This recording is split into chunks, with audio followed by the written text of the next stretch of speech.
అది దట్టమైన పచ్చని అడవి. ఒక దుప్పి దాని పిల్ల దుప్పితో పాటు గడ్డిమేస్తూ అడవంతా తిరుగుతోంది. అడవిలో పరిసరాలు చాలా నిశ్శబ్దంగా, ప్రశాంతంగా ఉన్నాయి.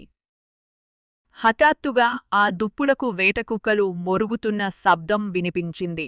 ఆ శబ్దం దూరం నుంచే వినిపిస్తున్న తల్లి దుప్పిలో విపరీతమైన అలజడి ప్రారంభమైంది.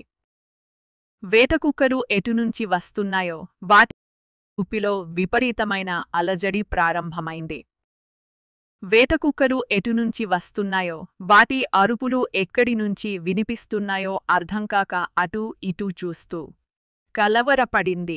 తల్లిని చూసి విషయం అర్థం కాని దుప్పిపిల్ల అమ్మ, వేటకుక్కల కంటే పెద్దగా ఉన్నావు కదా, మరి వాటిని చూసి ఎందుకు భయపడుతున్నావు?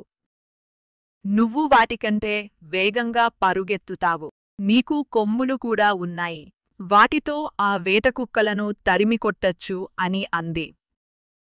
దుప్పిపిల్ల మాటలకు తల్లి, అవును, నిజమే అంటూ కుక్కల అరుపులు విన్న వెంటనే పారిపోవడం ప్రారంభించింది. నిజమే అంటూ కుక్కల అరుపులు విన్న వెంటనే పారిపోవడం ప్రారంభించింది. తల్లి ప్రవర్తన అర్థంకాని దుప్పిపిల్ల కూడా తల్లి వెంటే పరిగెత్తింది.